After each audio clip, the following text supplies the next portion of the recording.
Ladies and germs, we officially have a La Liga title race. Xabi Alonso, oh dear.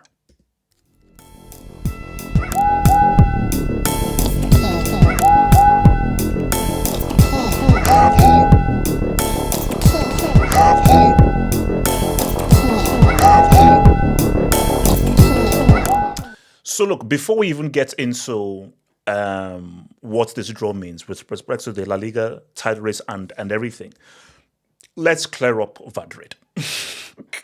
Because again, it's a Real Madrid penalty, and guys were in my Twitter mention saying, "Oh, have you seen this against Madrid? Real Madrid getting a cheap penalty? It is going to go through." So I'll be real with you. When I saw it played through, I was like, "That seems soft." Yes, there has been some physical collision, but I didn't see any kind of impact or any kind of contact that would constitute it being given a penalty. So that was just what I saw in the motion of play. However, there is an image. You know how they say like a picture is like 1,000 words? I think this image, even if you're a Barca fan, is conclusive in so it's a penalty. It's a penalty.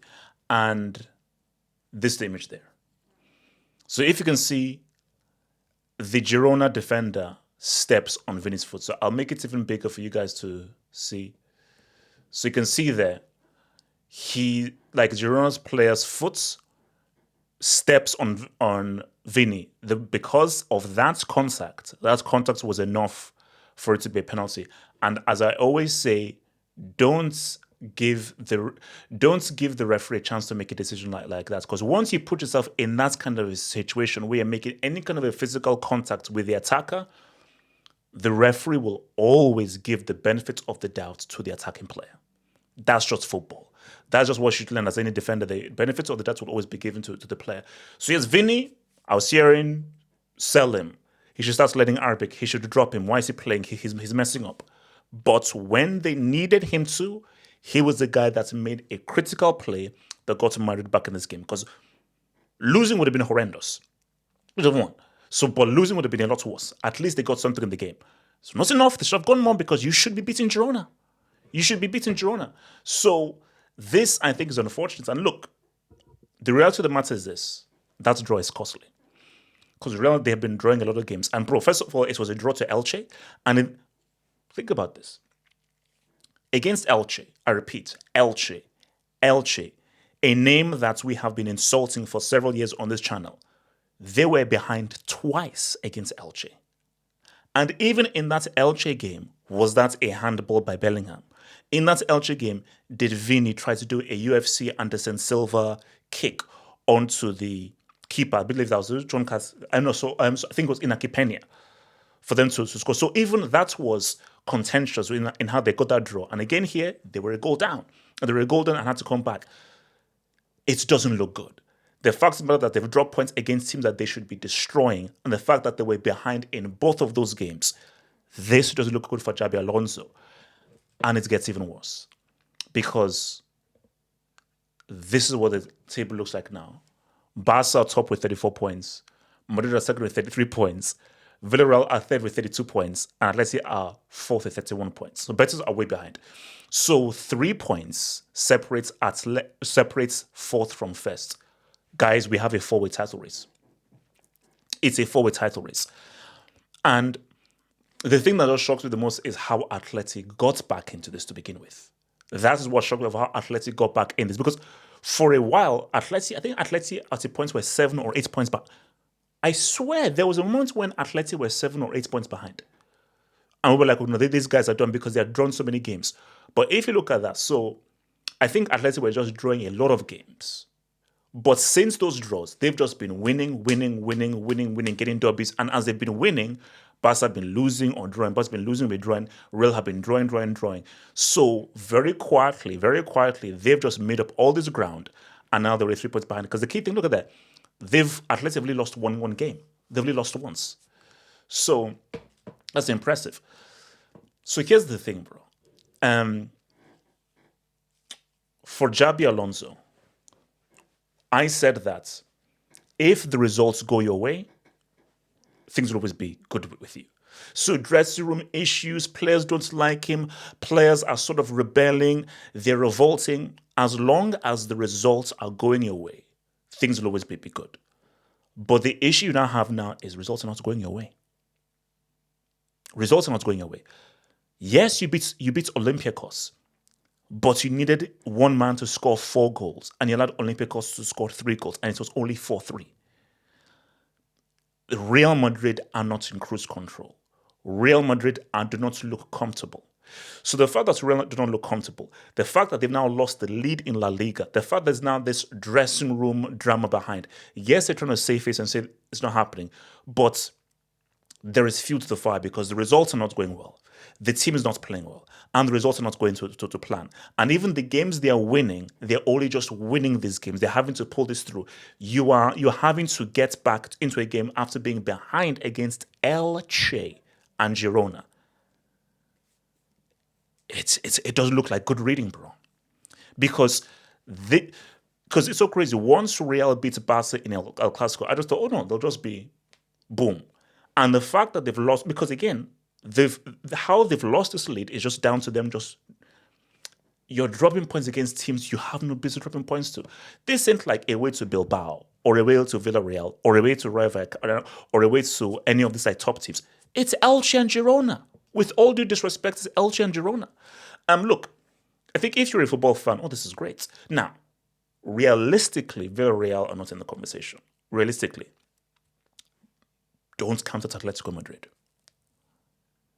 Because Barca won the game and Hansi Flick was literally having a panic attack and Rafinha had to calm him down. So Hansi Flick wasn't even happy with their performance, with them beating Alaves. So Barca have issues, they're not playing well. And we even cooked them during midweek against UCL.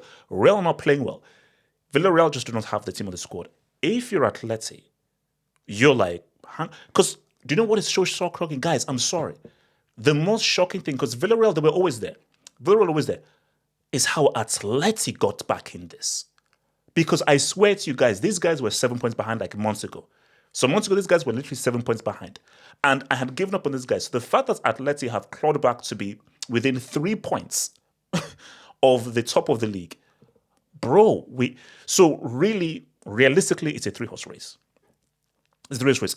If Real and Barca keep on playing this badly, Atleti can do something. So, again,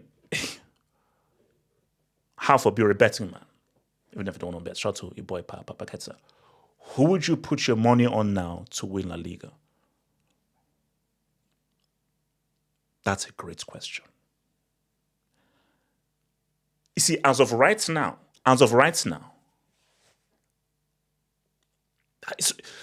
see, I don't want to say Atleti, but I will never trust this. Seriously, I just know Atleti will just lose a game that they don't know how to lose. But the issue is that Barca are not playing well. And Hansi Flick is saying, no, we are not playing well. But they still have the quality. As long as you've got like guys like Yamal, Pedro to come back from an injury, Lewandowski still scores, still say what's up. As bad as Real have been, even in this game, bro, Mbappe was literally a few inches from scoring the winning goal in the last minutes. If his collar just went through, it was just a few inches of saying what's up. A team that has a guy like Messi's daddy, aka Mbappe, you cannot bet against those guys. So I'm sorry. I'm always happy that I can't give you an answer because this means that, bro, I feel any of these 3 teams can win it. Forget Villarreal, they're not in this. I think Real, Barca, or Atleti can win. And I think the reason why Atleti have a real chance is Real and Barca do not look convincing. They don't look convincing. And the reason why people are even cooking La Liga is just how La Liga's quality had just dropped from last season to this season. So all I'm saying though is, bro, I think, and again, this is great entertainment because if you have a 3-horse title race where 3 teams can win, it's amazing. Same thing with Serie right now. But bro, Ancelotti was called a geriatric. He was called old. They said he didn't know how to manage the team. People say, oh no, he's the past and Xabi Alonso is the future. Always be careful. Always be careful when you try to insult something you have, because you never know what you have until it's gone. And I always felt that Carlo Ancelotti, bad season, he knew how to manage this team. He knew how to manage the egos. And he knew how to get the best out of these individuals and their egos. If Xabi Alonso, no one cares about the Copa del Rey, if Xabi Alonso doesn't offer up a league or the Champions League, why did you sell Carlo Ancelotti? So I'm saying it gets very real. To get that ball right there into the sweet spots, the margin of error is freaking minuscule. But again, guys, we're dealing with the double. I told you my goals are different. My goals are different. So name me three players. Name me three current players. 20. Casey, shut up. Silva, Rodriguez, and Santos. What's it called? So 2013 Bayern. Yes. 2013 Bayern. These guys go too much into the whole league thing. Madrid finished 3 points off Atletico in 2014. But so it's they not like it was a No, big wait. war, guys. Okay. Wait, hold on. On the Twitter, this is perfect. We're actually using your name. The ones we named are undisputed. This one is disputed. Think about becoming a Football Hut member. If you're a desktop merchant, just click on the join button below, over here. Or if you're a mobile phone merchant, just click on the join button below the video over here and join the true elite content crack addicts. Peace.